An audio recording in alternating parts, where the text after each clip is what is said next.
वालेकुम। आज मैं आप लोगों के साथ शेयर करने जा रही हूँ चॉकलेट चिप कुकीज़ की रेसिपी। और चॉकलेट चिप कुकीज़ किसे नहीं पसंद होती, they are just super delicious. लेकिन यूजुअली चॉकलेट चिप्स कुकीज़ के अंदर जो है वो मैदा इस्तेमाल होता है और वो बहुत ज़्यादा हाई कैलोरिक होती हैं।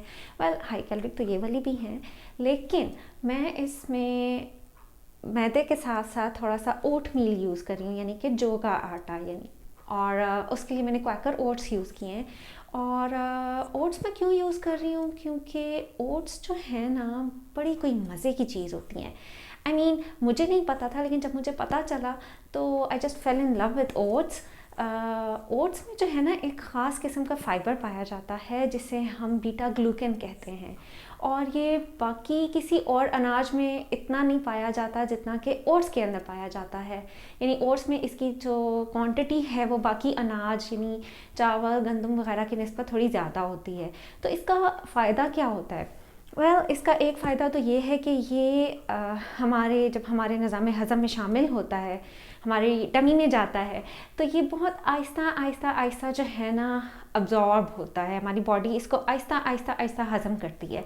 ये एक जेल लाइक जो है ना एक सब्सटेंस बन जाता है हमारे मैदे में जाके, और उसकी वजह से जो है ना हमें ऐसा लगता है जैसे हमने बहुत कुछ खाया हुआ है, हम भरा भरा फील करते हैं और हमें फ़ौरन भूख नहीं लगती। और हमारा जो शुगर लेवल है ना हमारे खून में वो एकदम से राइज़ नहीं होते। ये स्टेडिली आहिस्ता आहिस्ता जो है ना इंसुलिन रिलीज़ होती है और आहिस्ता आहिस्ता जो है ना हमारे खून में शामिल होकर ये हमें एनर्जी देता है, हज़म होता है। और मतलब मैंने जब से ओट्स खाना शुरू किए हैं तो मेरी बिंज ईटिंग की और मेरी फूड क्रेविंग्स की जो आदत थी वो बहुत बहुत बहुत कम हो गई है। और इसके अलावा ओट्स जो हैं वो बहुत मिनरल रिच होते हैं, कोलेस्ट्रॉल कम करने में हेल्प देते हैं, वज़न कम करने में हेल्प देते हैं और ब्लड प्रेशर को कम करने में हेल्प देते हैं।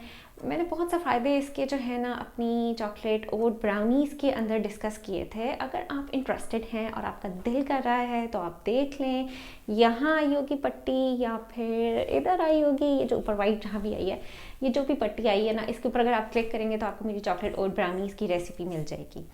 तो अब हम अपनी चॉकलेट चिप कुकीज़ की रेसिपी की तरफ चलते हैं, जो कि मैं ओट मील के साथ बनाने जा रही हूँ। So let's go. सबसे पहले आप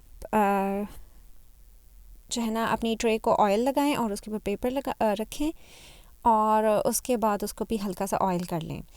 और कुकीज़ के लिए हमें चाहिए होगा 1 अंडा, 1/4 टीस्पून सॉल्ट, 2 टेबलस्पून कॉर्नफ्लोर और 1 टीस्पून बेकिंग सोडा और 1/4 कप यानी 1/4 कप पाउडर्ड शुगर और हाफ कप ब्राउन शुगर और 1 कप ओट फ्लोर।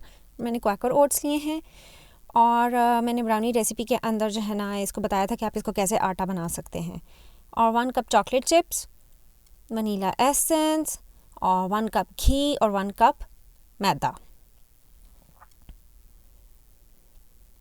सबसे पहले जो है ना ड्राई इंग्रेडिएंट्स को मिक्स कर लें और सारे जो इंग्रेडिएंट्स हैं वो आपके रूम टेम्परेचर पे होने चाहिए। और सब्सक्राइब कर दें और साथ ही लाइक बटन भी दबा दें। और अब हम जो है ना घी के साथ शुगर्स को अच्छी तरह क्रीम करेंगे कि ये अच्छा सा जो है ना स्मूथ सा इसका टेक्सचर आ जाए। और घी या मक्खन भी आप यूज़ कर सकते हैं और ये रूम टेम्परेचर पे होनी चाहिए सारी चीज़ें। अच्छा, फिर हमने अंडा डाला और अच्छी तरह इसको हम अब बीट करेंगे। इसके बाद हम इसमें वनीला एसेंस डाल देंगे 1 टीस्पून और थोड़ा थोड़ा करके हम इसमें आटा डालेंगे। सारे आटे को इकट्ठा डाल कर आपने मिक्स नहीं करना, थोड़ा थोड़ा डालें और इस तरह फोल्ड करते जाएं। और मैं इसमें मिक्सर यूज़ नहीं कर रही क्योंकि मिक्सर कई दफ़ा ओवर बीट कर देता है। तो हमें जो कुकीज़ का टेक्सचर है वो क्रंची भी चाहिए और सॉफ्ट भी चाहिए और च्यूई सा भी चाहिए। तो इसके अंदर फिर आप चॉकलेट चिप्स डाल दें और अच्छी तरह से इसको मिक्स कर लें हाथों से। ये हमारी कुकी डो तैयार हो गई है। अब हम इसको कवर करके फ्रिज में रख देंगे तकरीबन 1 घंटे के लिए। और इस स्टेप को करने से जो है ना आपकी कुकी ज़्यादा क्रिस्पी बनेंगी। और कभी भी इसको स्किप ना करें, स्लो एंड स्टेडी। फिर उसके बाद आप फ्रिज से निकालें और कुकीज़ के कबाब बना लें। आप हाथों से बना लें या आप आइसक्रीम स्कूप यूज़ कर लें। फिर उसके बाद आप इसको ओवन में बेक कर लें अपने ओवन की सेटिंग के मुताबिक। मेरे ओवन में ये 20 से 25 मिनट्स तक बेक होते हैं और अच्छी तरह प्री हीट करके आपने जो है ना इनको बेक करना है। और ये बहुत नाजुक होंगी, जब आप इसको ओवन से निकालेंगे तो बहुत आराम से निकाल के इनको ठंडा होने के लिए रखते हैं। और वो देखिए मेरी टूट गई ना।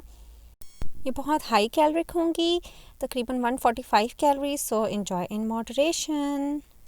जी, तो कैसी लगी आपको रेसिपी? आई होप आपको ये रेसिपी अच्छी लगी होगी। अगर आपको अच्छी लगी है तो लाइक का बटन दबा दें और कमेंट सेक्शन में मुझे बताएं कि आपको ये रेसिपी कैसी लगी है। और ये जो प्यारा सा घर आया है ना, छोटा सा प्यारा सा, ये इसको दबा दें और सब्सक्राइब कर दें और मेरे चैनल का पार्ट बन जाएं। Stay fit, eat healthy. I will see you next time with some new recipe. Allah Hafiz.